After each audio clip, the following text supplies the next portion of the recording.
Durant les dernières années, les jeux vidéo ont connu une croissance exponentielle. D'un point de vue économique évidemment, mais aussi sociétal en rassemblant de plus en plus de gens.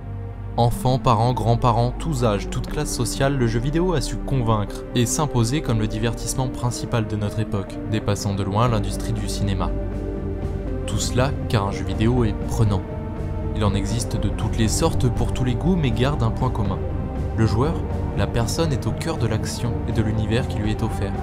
En accord direct avec les évolutions technologiques, ils n'ont de cesse de devenir toujours plus beaux et impressionnants, avec des atmosphères toujours plus saisissantes, se rapprochant indéniablement toujours plus de notre réalité.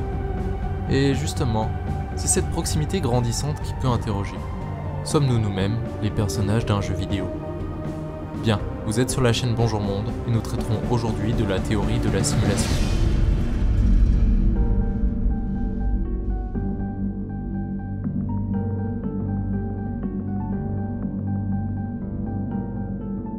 De base, la thèse de la simulation est assez vieille. On en entendait déjà parler avec le philosophe Descartes qui se questionnait sur la possibilité que notre réalité ne soit qu'une image de notre cerveau. Alors pourquoi associer directement cette vieille théorie à la notion de jeu vidéo ? Eh bien, parce qu'avec nos avancées actuelles, nous avons des technologies qui se rapprochent davantage de la création de réalité qu'à l'époque. C'est ce que nous pouvons voir avec le développement du domaine de la réalité virtuelle, et qui sert principalement les jeux vidéo. Nous avons maintenant la possibilité d'aller plus loin que l'imagination, et de recréer des sensations, des goûts, des odeurs. Nous ne sommes évidemment pas prêts de recréer des mondes entiers, et de s'y sentir complètement immergés, mais nous avons la possibilité de nous questionner à ce sujet. Contrairement aux autres vidéos, nous ne nous baserons pas sur grand chose pour avancer nos idées. On trouvait simplement sympa cette théorie et nous souhaitions la partager avec vous. Première partie, sommes-nous simulés ? Nous ne sommes pas les premiers à nous poser cette question, comme vu précédemment. Le mystère du fonctionnement de nos cerveaux est loin d'être complètement élucidé, et a fait se questionner l'humain depuis sa naissance. Pourquoi nous sentons-nous heureux ? Ou tristes ? Comment contrôlons-nous nos membres ? Comment avons-nous conscience d'être nous-mêmes et de ressentir vraiment tout cela ? Cette dernière question est de loin la plus complexe. Tous n'y trouvent pas la même réponse. Si nous nous intéressons à la science moderne, tout pointe vers un sacré coup de chance. Physiquement, nous ne serions qu'une masse de petits éléments qui ont su s'assembler de manière à créer un jour la vie. Tout cela pour dire que si nous répondons logiquement aux lois physiques de notre univers, et que notre perception du monde est permise grâce à notre assemblage de petites choses, en modifiant cet assemblage, évidemment de manière très précise, il est sans doute possible de jouer avec et de distordre notre perception de la réalité. Prenons un exemple concret afin de voir cela de manière plus claire. En s'intéressant à ce qu'il se passe dans notre cerveau, il est possible de lui faire croire qu'il sent quelque chose le toucher, ou qu'il a envie d'avancer. Pour ceux qui suivent un peu la chaîne, vous avez compris que c'est ce que nous avions traité dans une des dernières vidéos. Nous parlions de la capacité de contrôler un rat grâce à des petits courants électriques stimulant certaines zones du cerveau. Grâce à cela, des chercheurs ont pu leur faire traverser des parcours plus ou moins complexes, en simulant des collisions et en stimulant la zone liée à la récompense qui lui donnait donc envie d'avancer. On aurait tort de croire que les rats sont les seuls à pouvoir ressentir artificiellement des envies ou des sensations. Cela peut faire peur, vous avez sans doute raison. Contrôler un humain directement depuis son cerveau, ça peut sembler un peu original. Enfin, imaginez ce qu'il serait possible de faire avec ça. Lui faire automatiser des tâches, créer des sentiments et des souvenirs, ou même lui faire imaginer un monde entier si quelqu'un s'ennuie suffisamment. Et le cobaye n'aurait techniquement aucun moyen pour s'en rendre compte. Si son cerveau lui joue des tours, il serait difficile pour lui de croire que ce qu'il voit ou ressent est faux. Néanmoins, qu'est-ce qui indique que vous-même, vous, la personne qui nous écoutez, n'êtes pas simulé ? Votre cerveau se trouve peut-être dans une boîte avec des électrodes branchées tout autour de lui, vous envoyant l'impression d'avoir un corps, de percevoir l'environnement qui vous entoure, d'aimer vos proches et de vous souvenir des moments passés avec eux. Si vous n'aviez jamais entendu parler de cette théorie, il est probable que cela vous chamboule un peu, c'est logique. Voire même, vous pourriez rejeter cette hypothèse, car pour vous, ce à quoi vous croyez depuis votre naissance est forcément vrai et fondé. Libre à vous, c'est votre choix. Et puis, il n'est aucunement possible d'établir des probabilités sur ce que nous disons. Comme contre-argument, nous avons le fait que simuler un monde aussi complexe que le nôtre demanderait un ordinateur avec une puissance de calcul titanesque et une source d'énergie tout autant colossale pour faire fonctionner cette machine. Mais nous pouvons aussi trouver un contre-argument à ce contre-argument. On est d'accord, nous avons vu qu'il n'y a aucun moyen de savoir si nous sommes simulés. Mais si c'était possible, Nous n'aurions aucune idée de ce qu'il pourrait se trouver derrière cette simulation. Peut-être s'agit-il d'un monde totalement différent qui se trouve derrière les murs de notre réalité. Peut-être que les lois qui régissent notre physique sont elles aussi montées de toutes pièces. Nous n'avons et n'aurons jamais de moyens pour le prouver, sauf si nous avions un jour un signe extérieur, mais n'y tenons pas trop. Il est donc important de comprendre que rien ne prouve que nous avons les mêmes ressources, les mêmes outils que ceux qui nous simuleraient.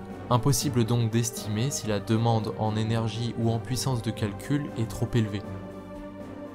Deuxième partie, pourquoi serions-nous simulés? Imaginons que nous soyons les pièces d'un immense programme. Quel serait alors le but d'une telle simulation? Nous pouvons penser à 3 hypothèses principales. Premièrement, il n'y aurait pas de but apparent de notre côté, juste une aire de jeu gigantesque où nous autres évoluons. Peut-être sommes-nous de simples cobayes dans une étude sociologique, comme nous le ferions sûrement si nous avions la possibilité de réaliser cela. Mais alors, qui nous observerait? Et pourrait-on le considérer comme un dieu, à la fois omniscient et tout-puissant, pouvant débrancher d'un jour à l'autre tout ce monde que nous nommons réalité? Alors il serait probable qu'on attende quelque chose de nous, même si visiblement nous n'avons pas trop de directives. Seconde hypothèse, nous avons choisi de vivre ici. C'est-à-dire que nous sommes des êtres, des humains ou non, qui avons fait le choix de nous retrouver dans ce monde. Pourquoi? Peut-être simplement pour nous amuser, ou en faire un lieu de rencontre. Les jeux vidéo existent pour la même raison. Et il y en a une grande quantité qui ont pour but d'être des jeux de rôle, où l'objectif est d'arriver à s'insérer au mieux dans la société, fonder des liens, gagner de l'argent ou de l'importance. Rien n'indique que cela pourrait être différent pour nous. Au passage, si le but principal est l'argent, il va falloir se dépêcher pour attraper Jeff Bezos.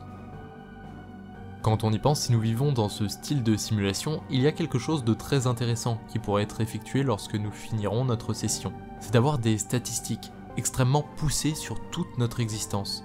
On sait pas pour vous, mais ça serait quand même marrant de savoir le nombre exact de pas que nous avons fait, de visages que nous avons rencontrés, ou même le nombre de mots que nous avons prononcés.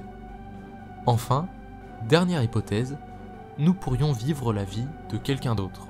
Si vous vous souvenez de la vidéo traitant de l'histoire dans le futur, nous y avons conclu qu'il était probable qu'un des outils qui serait sans doute le plus utilisé dans l'avenir serait les jeux vidéo car ils permettent d'expliquer de manière ludique et immersive. Vous la sentez venir la corrélation. Peut-être que l'humain a-t-il développé dans le futur un moyen de revivre les époques passées. Nous ne parlons pas de machine à remonter le temps, juste d'une recréation complète de notre monde grâce à un nombre d'informations conséquent. Cependant, nous arrivons au point qui risque de déranger le plus. C'est une idée que nous n'avons pas vraiment vue ailleurs. Si vous deviez choisir de vivre la vie d'un citoyen romain lambda, ou de Jules César en personne, lequel choisiriez-vous?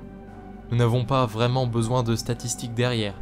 Il est plus probable que vous choisissiez la figure qui a su s'inscrire dans le temps, car sa vie était sans doute plus intéressante, en jouant un plus grand rôle dans l'histoire. Si nous prenons un autre cas de figure avec de nouveau Jeff Bezos et la personne qui fait la voix de cette vidéo, le choix est aussi fait rapidement. Il y a techniquement plus de chances qu'il marque l'histoire et donc que vous préfériez retracer sa vie. Je prends pas mal, c'est pas grave. Bref, ce que nous pouvons en conclure, c'est que plus une personne marque l'histoire, plus elle a de chances d'être simulée, dans l'hypothèse que nous puissions revivre la vie de certaines personnes. Ce qui peut faire peur, c'est qu'à chaque fois que vous accomplissez quelque chose dans votre vie, la probabilité que vous n'êtes qu'un joueur dans la peau de votre personne augmente. Cela voudrait dire que tout ce que vous faites est finalement une somme d'actions déjà réalisées, et que vous revivez. Si cela peut en effrayer certains, tous les flemmards se voient libérés d'un poids. Bon, évidemment, la notion d'importance est difficile, voire totalement impossible à définir. Mais nous voulions juste partager cette idée. La pensez-vous fondée? Si oui, n'hésitez pas à nous le dire ou à apporter des nuances, ce sera toujours intéressant d'en débattre. Troisième partie, créer une simulation. Si nous pouvions créer une simulation, sans se soucier des possibilités techniques, que pourrions-nous y faire et quelles seraient les contraintes à prendre en compte? Nous avons vu que nous pourrions y créer des espaces gigantesques, basés pourquoi pas sur un jeu de rôle où l'aspect social et économique qui seraient les thématiques principales, ou même un moyen fantastique de découvrir des périodes de notre époque. Mais nous pourrions aussi aller plus loin dans la notion de jeu et d'amusement, avec pourquoi pas la création d'une physique plus souple, nous permettant de sauter plus haut, ou même parcourir des plaines gigantesques en combattant des dragons, explorer des donjons mythiques ou découvrir les bas-fonds d'une cité cyberpunk. Puis pourquoi ne pas y aller avec des amis afin de partager des expériences fortes? Comme nous avions parlé de la possibilité de simuler des sensations, des images grâce à une interaction directe sur notre cerveau, et que nous arrivions à maîtriser parfaitement ce domaine, les possibilités d'immersion seraient juste gigantesques. Oubliez les douleurs, les handicaps physiques, vous pourriez échapper à tout cela pour vivre votre propre épopée. Nous vous vendons ça comme quelque chose d'incroyable, car nous sommes certes beaucoup centrés sur la technologie, et il s'agirait d'une prouesse immense pour nous. Mais au-delà de ça, il s'agit du moment où notre imaginaire pourrait devenir réel. Évidemment par le biais d'une machine, mais si celle-ci est suffisamment bien faite, vous n'y verriez pas la différence. Tout n'est pas aussi blanc que nous le souhaiterions. Il est aujourd'hui impensable que toute la population finisse branchée à une machine. Pourquoi ? Parce qu'il faudrait déjà qu'on puisse s'occuper de nos enveloppes corporelles. Que nous soyons tous déjà dans une simulation ou non, si nous n'avons pas les apports nutritifs nécessaires, c'est la mort qui nous attend. Voici les règles du jeu. Et sauf si nous arrivions à automatiser complètement la collecte de nourriture et la production d'électricité, nous allons garder un pied dans notre monde pour un bout de temps.